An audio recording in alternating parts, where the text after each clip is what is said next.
You fool! Warren is dead.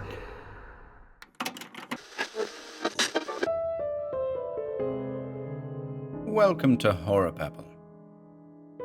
Today we've got a fabulous little rarity in store for you.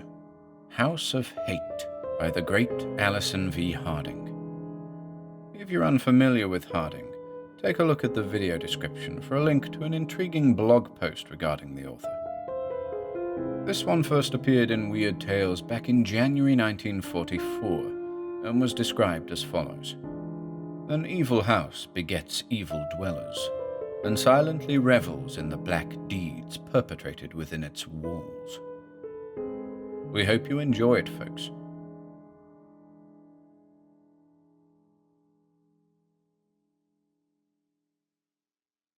House of Hate by Allison V. Harding. Ambrose Timothy was seemingly a man of meekness, who seldom found the courage to satisfy even that sort of curiosity that is neither feminine nor morbid, but natural. Take the house next door, for instance. Its fenced-in secretiveness, its very appearance and influence on the surrounding countryside, and especially on Mr. Timothy's adjoining bungalow, were enough to make a peace-loving man become quite inquisitive. But none of this seemed to bother Mr. Timothy, as he limped around, puttering in his neat beds of larkspur, roses, snapdragons, and zinnias. Timothy confided to the real estate agent that he had worked long and hard for retirement and a modest sum of money. Now these were his, with all the peacefulness their attainment implied. His bungalow was as newly his as his garden beds. There was no use making trouble over the habits, however eccentric, of next-door neighbors. Besides, what could he complain about? Of the way they treated the little golden-haired boy, or the noises at night? He couldn't tell a local magistrate that he just didn't like that woman in black or her coarse male companion. Anyway, they were probably people of influence and power. Timothy reflected that he would keep up the grounds better if they were his, but perhaps they were not fond of flowers and a nice lawn. This last as though Mr. Timothy could not conceive of anybody being so indifferent. All this, of course, was before he found the red diary, half buried in the soft earth of his flower bed. 3 months ago, when Timothy had come here, he recalled that the enterprising young real estate lady had steered him away from the side of his prospective property that bordered the strange Paquin house, its forbidding aloofness protected by a high iron fence. Ambrose Timothy, fresh from the city, admitted that he was infatuated with the bungalow and the surrounding flower beds, and had only a casual look beyond the 1 acre and 1/2 that comprised his heaven. "Oh, them," the young real estate agent had explained airily in answer to his question about the neighbors. "Just the Paquin house. They keep to themselves. A woman and a young boy who is not very well, and some sort of companion, I think. I don't believe they'll bother you. The woman is a chemist. Her husband was a famous doctor, we hear. He died long before they came here. They have to keep pretty close watch on the young boy, but," she added hastily, "that's why the fence. You won't be annoyed." Mr. Timothy remarked absently that the Paquin house looked something like a huge dragon, waiting to devour something or somebody. After which remark, the young real estate girl laughed and tactfully led him away to the flower beds again, remarking, "Oh, Mr. Timothy, you're amusing. Now, is everything all right?" And Ambrose Timothy, after commenting that forget-me-nots would look nice outside the porch, signed up. His first run-in with the Paquin household came one warm afternoon, when he was startled by a sudden eruption of earth near a bush on his side of the iron fence that circumferenced the next-door grounds. "Ah," said Mr. Timothy, dropping his trowel. Then before his eyes a hand appeared, then an arm, and finally a sharp head and face. "My word," said Mr. Timothy, hurrying forward toward the sunny-haired boy who had virtually erupted in his front yard. Shaking himself like a cocker-spaniel just from a water chase, the boy raised his finger to his lips and shook his head significantly. "Yes, by all means," murmured Mr. Timothy. Uh, that was very interesting, the way you came through there, young man. The boy was blond, with dark shadows under intelligent eyes. His body was thin and small-boned. He was, Mr. Timothy calculated, about 16 years of age. This must be the young man from next door, the young man who was not so well. Timothy's eyes narrowed as he noticed the angry red and purple bruises on the slim forearms. The boy came near to Timothy and stood looking at him, his sharp, peaked features appealing. "Well, well," said Timothy, "I guess we are neighbors, young man." The boy continued to eye him appraisingly. Timothy said hastily, "Well, now, don't be afraid of me, young man." Then, "Here, what are you doing?" The boy had gone over to one of the flower beds and was sketching something with a pointed stick he had picked up. Timothy came over and looked down at the words rudely marked in the soft earth. Pencil. Paper. Mr. Timothy leaned over and looked again. The boy looked back toward the house with a look of apprehension and furtiveness that impressed Mr. Timothy. It was obvious the lad was a mute. "All right, youngster. I don't know what the game is, but I'll get you what you want." Timothy trundled into his bungalow and came out with a pad and the stub of a pencil. These the boy took and began to write feverishly. When he had finished, he handed the note to Mr. Timothy. Timothy accepted the piece of paper much in the manner of a man receiving a young child's first poem. He looked at the note, and his eyes sharpened as he read, "Get writing book and pencils, please. I am dumb. Must have right away. Stick them in hole under garden fence." But, Ambrose Timothy stuttered as the boy, still carrying the pencil and pad obtained for him by Timothy, was scuttling away. Before Timothy could find any words, the boy had burrowed under the fence and was busily engaged on the other side, smoothing over the ground.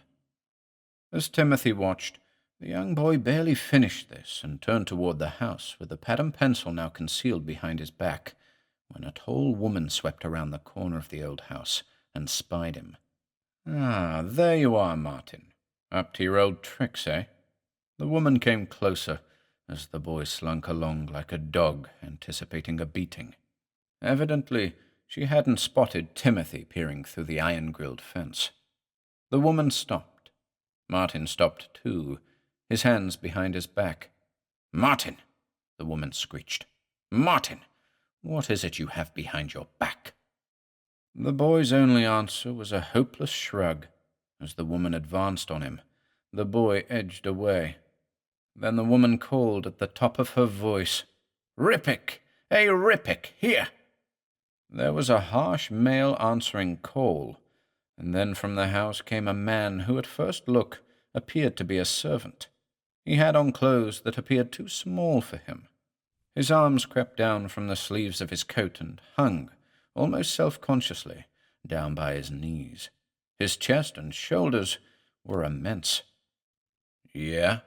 Mr. Timothy heard him answer. Certainly this was not at all the way country estate servants should reply to their mistresses. "Rippick, the boy here has something behind his back. He's up to his old tricks, Rippick." "Yeah," was the laconic answer. Timothy edged nearer the fence as the two elders closed in on the young boy. Finally the man, with a quick jump, grabbed the boy and forced his arm into sight with a cruel wrench. The pad and pencil came to view. It seemed a pretty brutal way to treat a sick boy, Timothy reflected as he watched, edging further forward until his face was nearly pressed against the railing separating the two properties. But it was no more than he would expect from these two. "Paper and a pencil you got, eh?" said Rippick in his longest speech to date. Then, with an effortless cuff, he sent the boy reeling to the ground. The woman had the pencil and pad after scrutinizing them, and was stuffing them into her dress when she noticed Timothy watching on the other side of the fence. She said something in a low voice to the man, and he turned like a cat to also stare at their spectator. Somewhat embarrassedly, Ambrose Timothy pulled himself to his feet and stood there grinning sheepishly. He cleared his throat. "Hello," he said. The woman came over toward him, her face sharp and questioning. "I am Mrs. Paquin. You live next door now?" "Yes, ma'am." Timothy bowed. "I guess you gave Martin the paper and pencil." It was a statement rather than a question. "Yes, ma'am, I did. I'm sorry if that was wrong." The woman looked back to where the boy was now picking himself off the ground from Rippick's blow. The barrel-chested man was standing over the lad with one huge hand clutching the boy's slender arm. She turned back to Timothy and smiled in a manner meant to be reassuring and neighborly.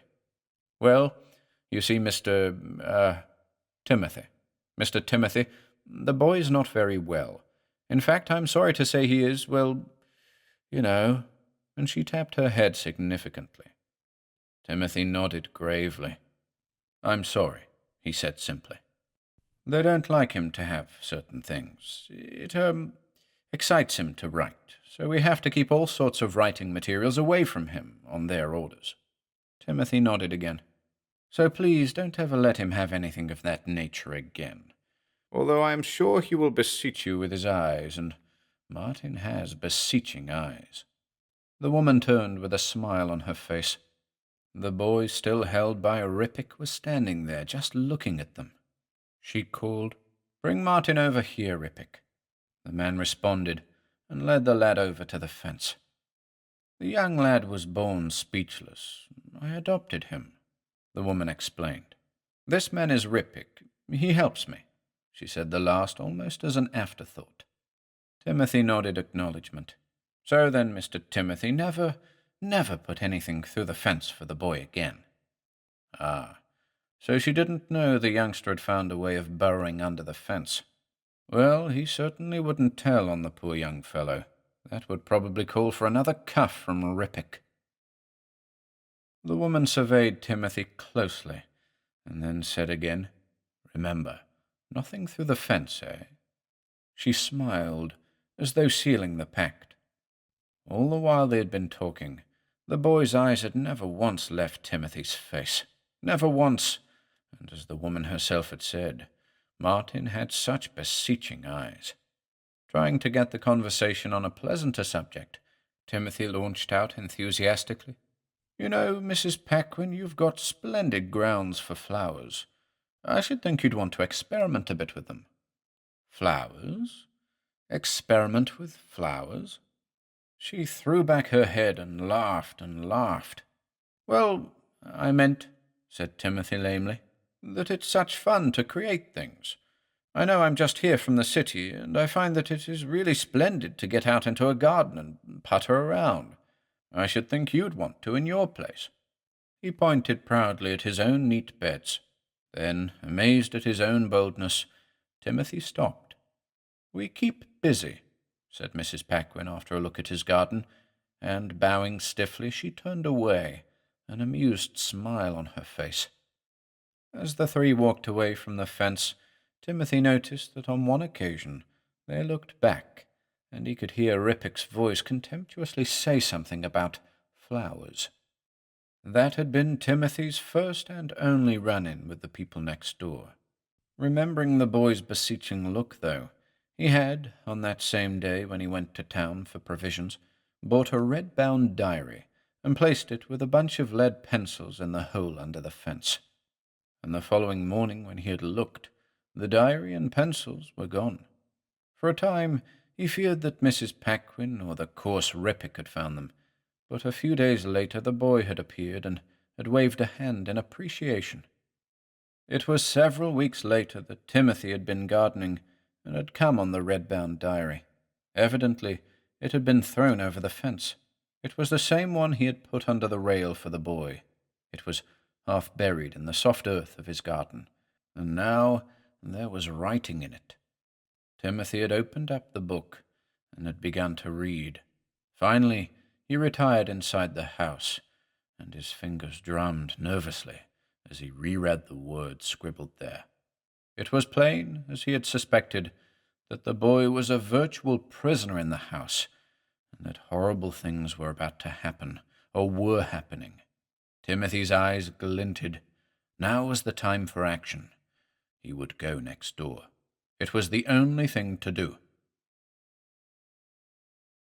It was late afternoon as Timothy went out on the road and pushed the bell button on the huge old-fashioned gate that guarded the frontage of the property. He rang several times, and then when there was no answer, he shouldered at the grill. It was open, and Timothy slowly went in and walked hesitantly toward the house. He reached the front door and let out a loud halloo. There was no answering sound. Despite the warm air, a chill struck Timothy as he raised the great brass knocker. Finally, in answer to his pounding, Mrs. Paquin came to the door. She was, as always when he had seen her, dressed in severe black. She looked distraught, her face a tableau of evil. She stood for a moment regarding him. "Well?" "Mrs. Paquin, there's something wrong I'm afraid I've done," Timothy blurted out. "It's about the young fellow, Martin." Mrs. Paquin stepped aside and said, "You'd better come in. I can't wait out here with you." As Timothy followed her into the dark old house, he noticed for the first time that over the darkness of her dress she wore what looked like a tourniquet on her arm. He followed her down a stone stairway into a cavernous cellar. As soon as she reached this room, she sank down on a pallet in the corner and said again, "What is it, Mr. Timothy? What about Martin?" Ambrose Timothy noticed that Rippick was in the corner too, grinning wolfishly at him. His powerful forearm was bare, and just over the elbow was the black band of a tourniquet, twisted tight. The room smelled strangely from must and chemicals, and the wood-burning fireplace back of Rippick. Mrs. Paquin noticed Timothy's eyes and spoke up. "We've had a little accident. We do some of our work in this cellar, and it's infested with spiders, some of them of a poisonous nature. You're not familiar with medical methods of treating spider bites? Ah, well, of course not. However, we have adequate equipment here, I think." Rippick grinned wolfishly from the corner in which he sat. "How's the flowers?" A thin trickle of saliva ran from the corner of the man's mouth. Timothy answered, "Doing nicely, thank you." Then he turned back to Mrs. Paquin, who was filling a hypodermic needle. "Maybe I should not have come just now. You people are ill." Mrs. Paquin shook her head and looked up at him. "No, Mr. Timothy. If it's about Martin, I want to hear what you have to say." Ambrose Timothy went on. "Some time ago I got a diary for the boy. I know after you told me what you did that I shouldn't have done so, but, well, I did. He wanted one, so—" Fear came into Mrs. Paquin's eyes at that. She shook her head. Rippick made an angry noise in the corner. "What's become of it?" rapped Mrs. Paquin. "I don't know," Timothy lied. "We found no diary here," the woman in black snarled, with a look at Rippick, who nodded back. "Well then, what does it matter?" "The boy evidently misplaced it." And Timothy spread his hands. "You cursed fool, you—" Rippick got laboriously to his feet. Timothy noted that the man's face bore signs of some deep physiological upheaval. Despite this, the heavy man came forward menacingly. Timothy started backward. But Mrs. Paquin was still mistress of the situation and her house. "Stop, Rippick! Go back, idiot!" Then she turned to Timothy. "Of course it doesn't matter, Mr. Timothy. Martin is utterly mad. He can't write." Mrs. Paquin bowed to Timothy. He could see that she too was in a perturbed state of mind and body, for, as he went up the stairs from the basement laboratory, he heard her begin to laugh, crazy, idiotic laughter that Rippick joined in. Timothy went up the stairway 2 at a time, and then outside into the light again, feeling like a reprieved man. He moved hastily to the gate and through it, and then around to his own place. Ambrose Timothy did not sleep well that night. There was a lot to think about, and then there were noises from the house next door, noises of bumping and thumping, cries and yells, and unholy bursts of laughter. Mrs. Paquin was up, as was Rippick, for on several occasions when the noise drove him to the windows of the bungalow, he could see them standing silhouetted against the bare windows of the old house next door. From the distance, they looked as though they were fighting or dancing insanely. Once he thought he heard Martin's voice raised in terror, but he might have been mistaken. As soon as it was light, Timothy went over to the fence and peered through. There was nothing to be seen. Everything was as quiet as if the house were unoccupied. It was that afternoon that a grocer's delivery truck stopped outside, and a boy went in. Timothy watched as he walked to the gate and rang the bell. Then he walked up to the house. He disappeared within and reappeared a few minutes later, running. Timothy yelled, "What's up there?"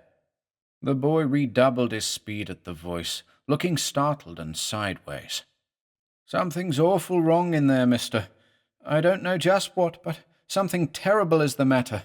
I'm getting the sheriff." And with a smashing of gears and a burst of speed, the vehicle went roaring down the road as fast as the terrified delivery boy could make it go. Timothy watched until the car disappeared down the desolate highway. He thought of the diary and dropped it back of his pillow. He puttered around absently in his garden until the delivery truck, leading a large official car, drew up to the Paquin house a few minutes later. Out jumped the grocer boy, all importance now, and a large, florid-faced man. They disappeared up the path to the house. The delivery boy came out a few minutes later and spotted Timothy.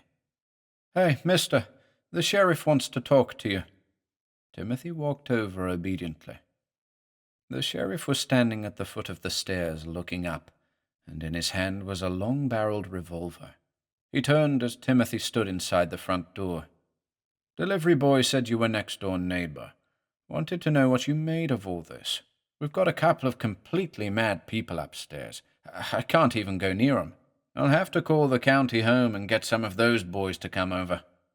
"I don't know much, Sheriff," Timothy said, shaking his head. As his eyes grew accustomed to the light, he noticed bloodstains on the floor on all sides and going up the stairs. It was these unmistakable red smears everywhere that must have startled the delivery boy, Timothy surmised. The sheriff hummed and then went to the phone. He called the county home.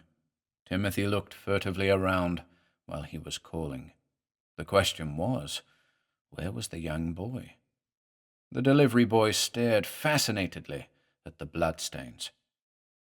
So suddenly that the three jumped came a burst of sudden noise from upstairs, a screech of voices so outre and terrible in quality that it sounded like the laughter of demons in some horrible, feverish nightmare. The sheriff, who now introduced himself as Ethan Hodgins, mopped his face. "Don't like it, but I guess I'll have to go upstairs again. Crazy people is more trouble than they're worth, I've always said. Well, let's go." The delivery boy looked eager but uncertain. Timothy hesitated. "You mean you want us to come up with you?" "Just a bit of the way," Hodgins urged. His smile was forced. "If they start throwing things, you can back me up." Timothy started up the stairs behind the sheriff, with the young delivery boy last. They went up slowly, and with each step, it sounded to Timothy as if they were approaching the mad convolutions of another world. The sheriff had tiptoed to the landing now, and was nearing a door that stood at the end of a hall. He paused outside for a second, and then gently turned the knob, allowing the door to swing silently open, allowing a view of what was within. The delivery boy had pushed ahead of Hodgins now, and was just behind the sheriff when the door slid open.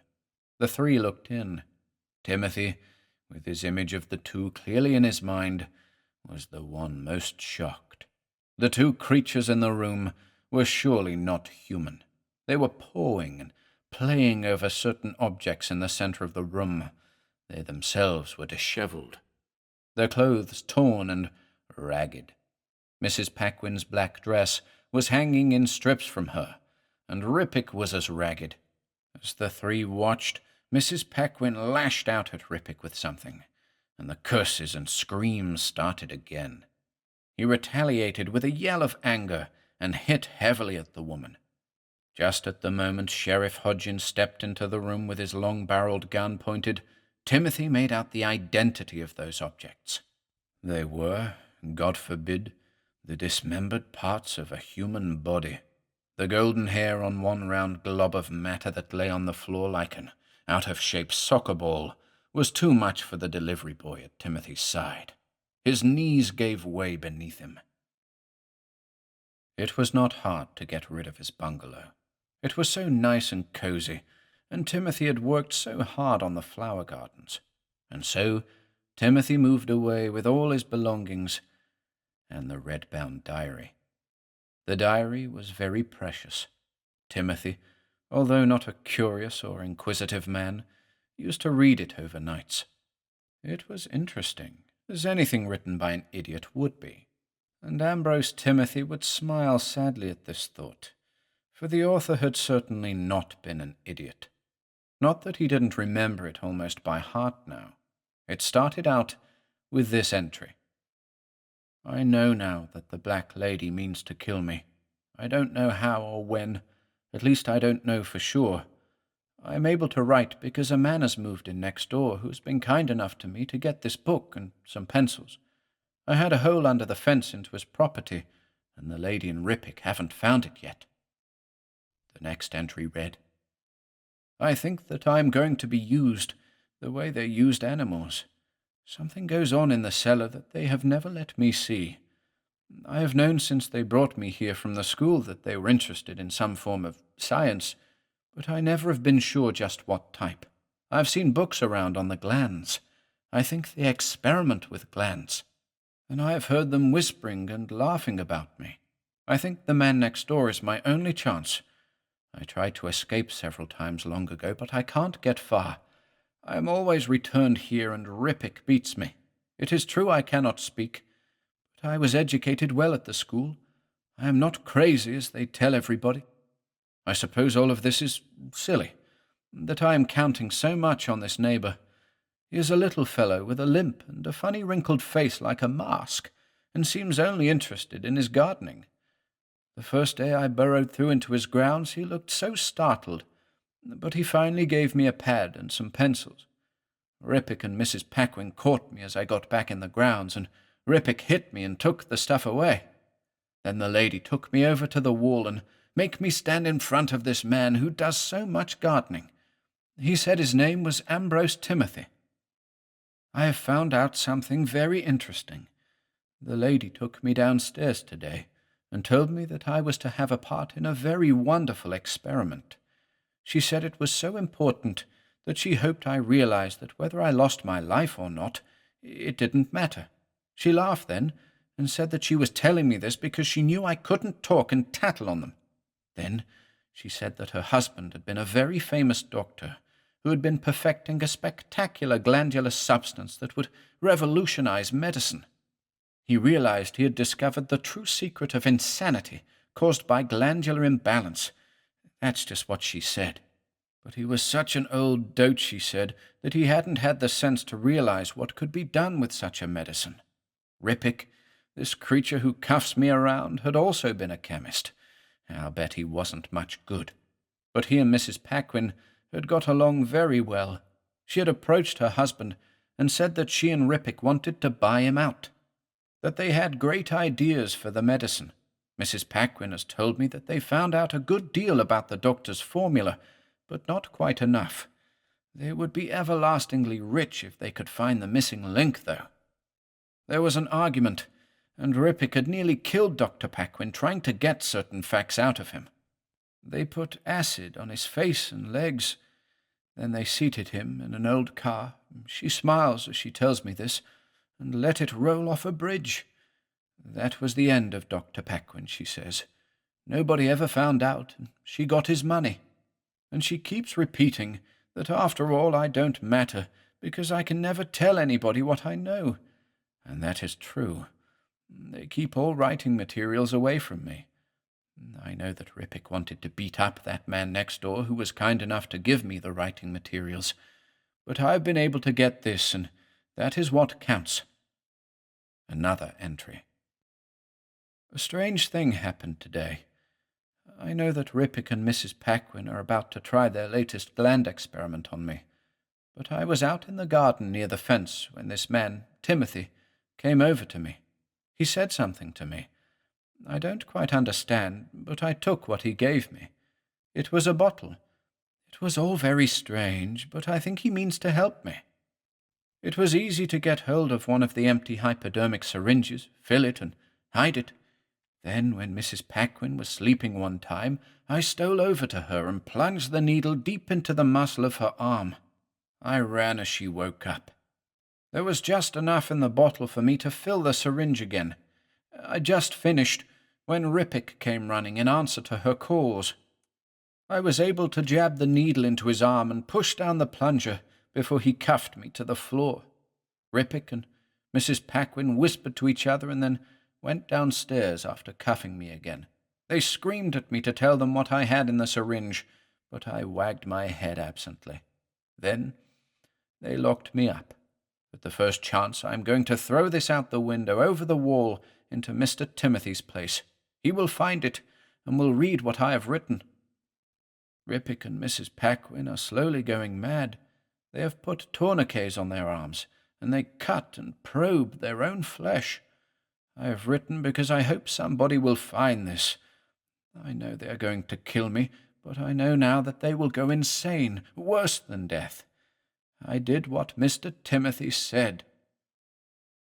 It was fascinating to read this, thought the man called Ambrose Timothy, as he lay on the bed and fondled the book. Timothy sighed. Finally, he limped to the corner and burned the diary carefully, as he had a paper with minute figures and equations on it. Back in bed, he turned his wrinkled, scarred face to the wall. It was too bad about the boy, but then his own accident long ago had been too bad. And for the first time in 9 years, Dr. Paquin slept peacefully.